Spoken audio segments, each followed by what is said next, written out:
Good morning, Greater Works family.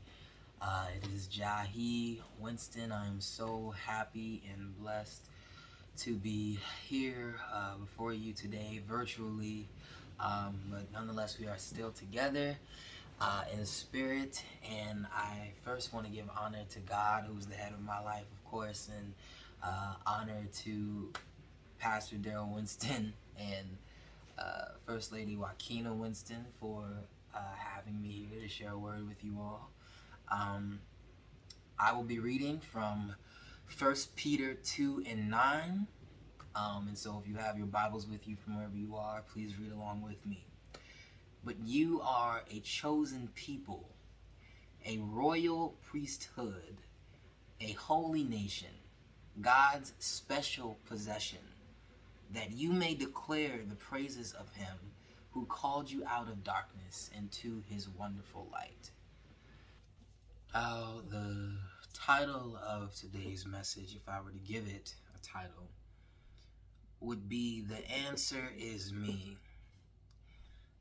This is a title, an idea that has been weighing heavily on my spirit and my mind in the past few months, weeks, days, and was recently ignited with the killing of 16-year-old Ma'Khia Bryant in Ohio. And I want to be very clear that I'm well aware that the war on black people in this country is one that has an extensive history. But I do want to specifically start, for the sake of this message, with the insurrection of last year and the impact that that had on me. I, like many other black people, specifically black kids, who were already trying to make the best of an already unconventional year, instead spent their summer protesting, fighting with people online about the killing of George Floyd, pacing my room until 3 a.m., getting very little sleep because the events that took place in the world were weighing heavily on me and my spirit, and my entire essence was affected by these events. And I found that my helplessness and my feeling of helplessness in what was going on manifested itself into anger, into rage, and my rage subsequently manifested itself into sadness. And I found myself in a mildly manic, depressive state, trying to process the events that took place and trying to process my place as a young black man in this country, and looking to God for the answer. Why would I and so many others be at the end of trauma and brutality if this is the supposed land of the free?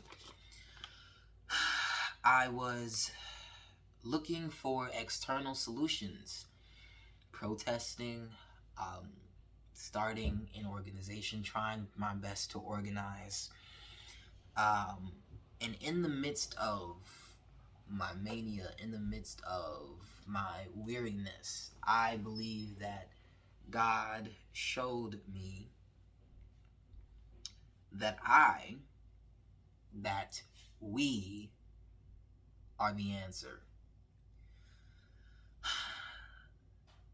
I support this topic, this idea, by the belief that God has already given us everything we need to overcome trauma, to overcome brutality, to overcome hatred.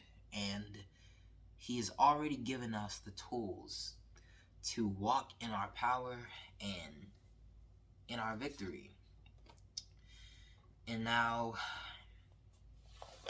in order to be the answer to the cries of the lost, the broken, the powerless, I believe that we have to apply the 3 L's into our daily lives. And the first of which is love. We have to lead with love. And I say that at the risk of sounding patronizing or pretentious in my delivery. I believe that love is an interpersonal emotion. And of course, as believers, we believe that God is love. And in order to make sense of the events and in order to make sense of the state of humanity, we first have to look at,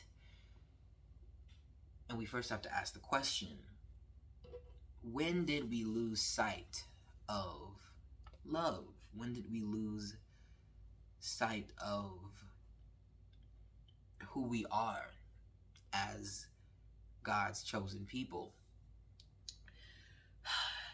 In order to further delve into this idea, we first have to come to the ugly realization that America is a country that was founded upon many things.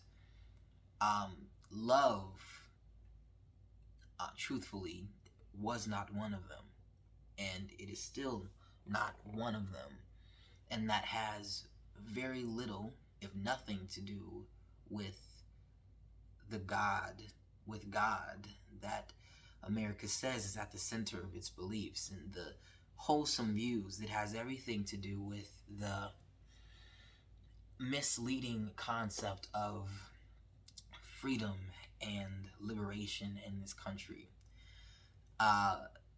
And because of this, it is important that we don't look to existential entities for love or to really understand what that is. We have to look at ourselves and go into who we are as people to really understand that concept and understand the way to incorporate that into our behavior.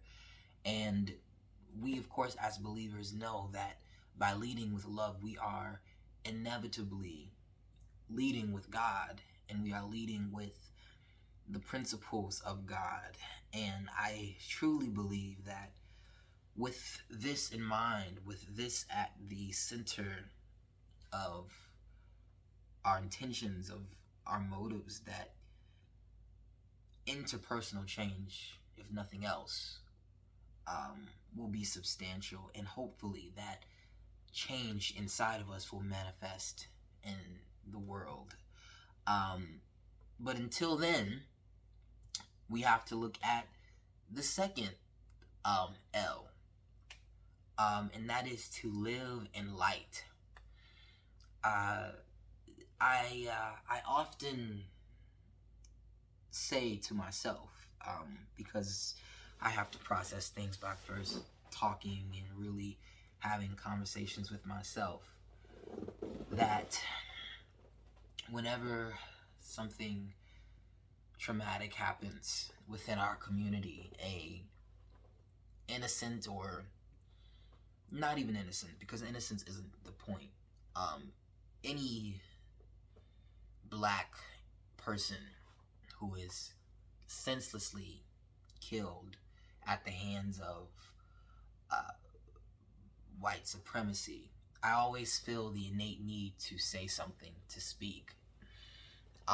However, what I often forget to do is breathe, is to actually understand the depth of what is occurring and what has occurred. A life has been lost. Someone's child is gone. Someone's father, mother, brother, sister is gone. And An alternative to the idea that we have to immediately find something to say is to take a breath and to step away from the conversation and to reflect and to find the joy in our existence as a people, to find the light in our existence, to really look and find the light in the lives that have been taken, because it is often overlooked in the eyes of the media that every single black person who has been killed at the hands of white supremacy was an individual with a life, and who loved and lost and had big dreams, and some of which never saw those dreams, most of which never saw those dreams come into fruition. And I believe that by leaning and learning about the light in all of those people, we are inadvertently and inevitably honoring them in the lives that they lived. And we are honoring them even more by leaning into our own light and leaning into our own joy and breathing and continuing to not just exist but to thrive unabashedly in our existence as God's chosen people.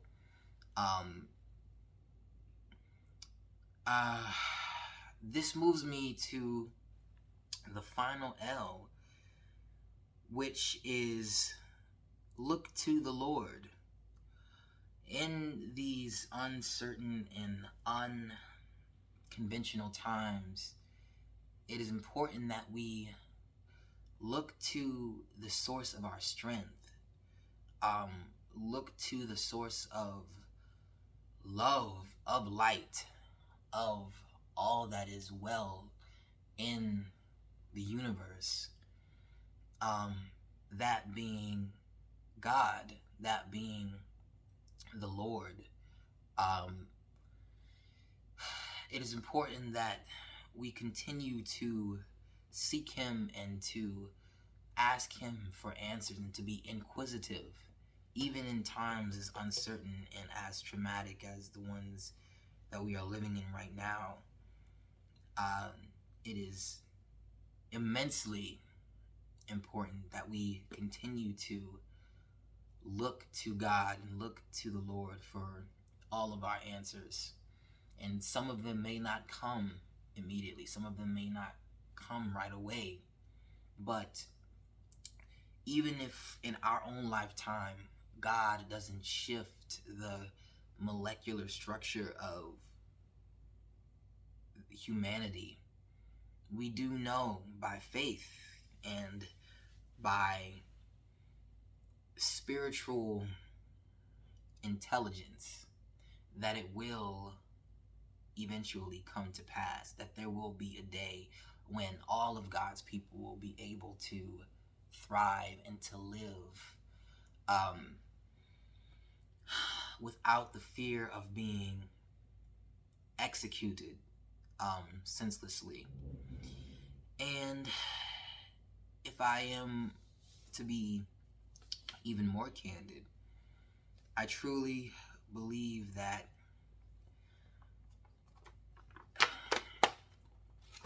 we as a people are one of the most resilient, one of the most